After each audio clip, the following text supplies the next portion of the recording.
morning, everyone. I hope you're all well and in great spirits. Today, I have an early Father's Day message for some of the dads out there. Yesterday, my friend came over and, we were drinking some beers, eating some tacos while yard sales were going on, and got into a really, really good conversation. While we were reminiscing a little bit, he says, "Man, I loved your dad. He was crazy. He would do some G shit and this and that." And I said, "You know what? I do too." Which kind of took him back a little bit. Because his mom used to defend me when I was hanging out at his house, and my dad would come over yelling at me for some stupid shit. Nah, you're not going to yell at him in front of my house. Take him home if you're going to yell at him, but you're not going to mistreat him here. Everyone who knows me knows that, he would verbally abuse me. And I was known for hating him. And then my homeboy says, "You know what? Fathers who are in their kids' lives, and they mean well, but don't know how to raise kids.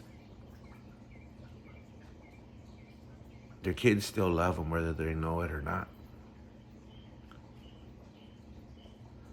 And I thought back to when I was 12. I couldn't wait to not have a dad. I thought I hated him. And when my mom said she was going to finally divorce him, man, all the kids, we were all crying. I did not want to lose him. I was losing my dad. And, maybe that's a fucked up ghetto thing where, even your abuser, you don't want to, it's better to have them there than do something different. I don't know. But I remember I really, really cried when my mom said, we're going to divorce each other. He's too abusive. And the thing about my dad was that he never pushed me to crime. He never pushed me to be a bad person. He just tried to educate me at the end of a fist and a foot, or by verbally abusing me. The lessons he was trying to teach me serve me well now. I think I was able to socially navigate the halls of power, socially navigate being around executive offices and chairs offices, et cetera, because of those lessons he was instilling in me, that high level of respect that was demanded in old school Mexico. We'd go visit my great-grandfather in Pénjamo. I had to kiss his hand. My dad had to kiss his hand. My grandfather had to kiss his hand as a measure of respect. You didn't pass between people that were talking without saying, "Excuse me." You didn't leave the room without saying, "Excuse me." It was a very formal type of respect that he taught me at the end of his fist and foot.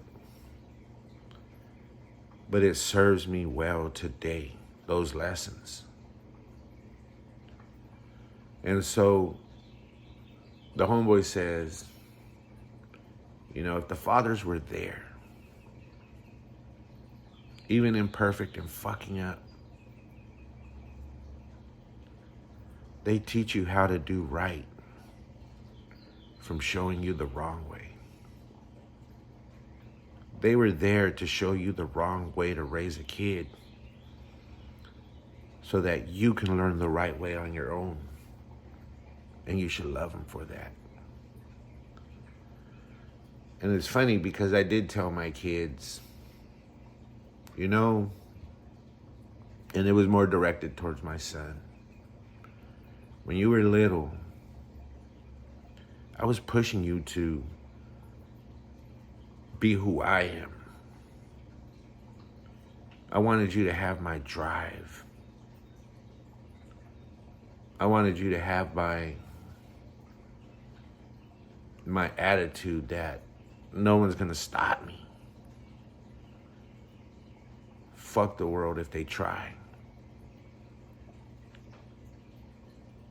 But I was shaped in part because I grew up the son of an alcoholic who was mean to me. That instilled an angry drive in me. As Tupac said, to get my weight up with my hate and pay him back when I'm bigger. That is a classic coping mechanism for the children of alcoholics.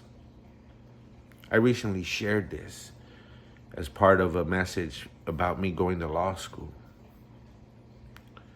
And I heard back from a lot of people, including one lady who's done a lot for the raza. She said I got my PhD that allowed me to fight for the raza off of angry drive.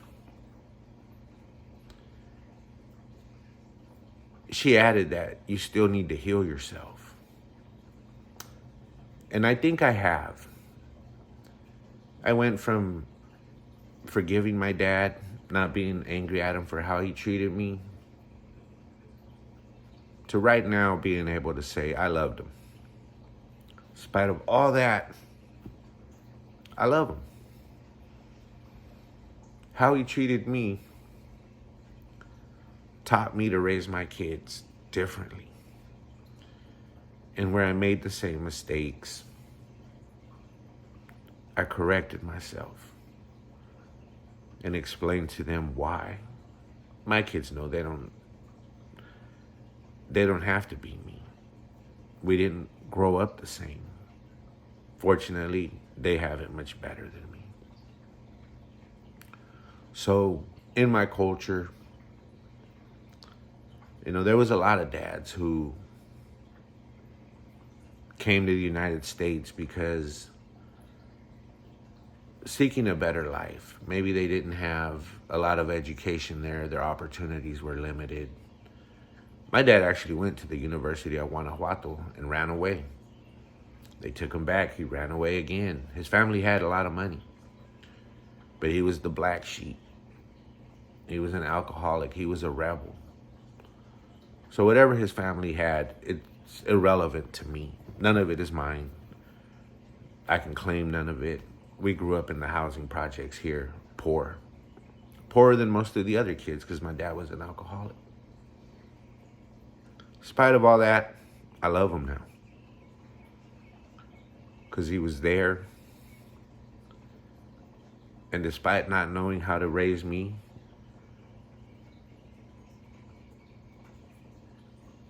the way we expect kids to be raised today,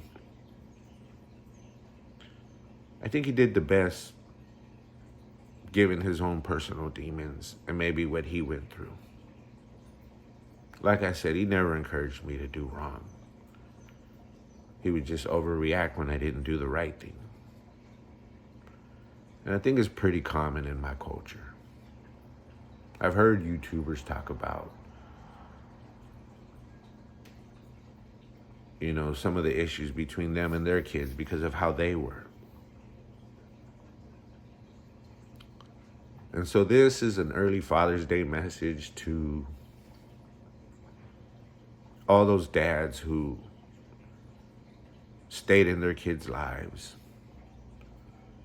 and genuinely wanted the best for them, but didn't know how to convey it. They didn't have the benefits of the knowledge we have today. And so they might have caused damage in trying to teach their kids right. And because I didn't talk to my dad for 20 years before he died, I regret that I can't tell him this. Not mad at you. I love you because you never tried to steer me wrong. And despite how you went about it, you were always trying to steer me on the right track. And a lot of those lessons served me well. As much as I love my mom, I would tell her, you did not instill this in me. That was him. Although he did it at the end of a fist or a foot or a pinche baboso, hijo tu puta madre, ya con ponte or something. It was common in my culture. A lot of kids probably grew up like this. I know a lot of kids that grew up like this. And we might judge our parents based on today's times. But I think the dads that, despite their own personal demons, and we're there, I hope they think that their kids do love them, all things considered. I didn't get to tell my dad, like I said, so I'm telling you guys. Those of you who wanted the best, stayed in their lives. If nothing else, you taught your kids how to do right by showing them the wrong way. And they probably love you. Have a happy early Father's Day. Or have a happy Father's Day. This is just posting this now because, it was just a conversation we had yesterday. And I thought it was a deep conversation. So, much love, everyone. Have a good one.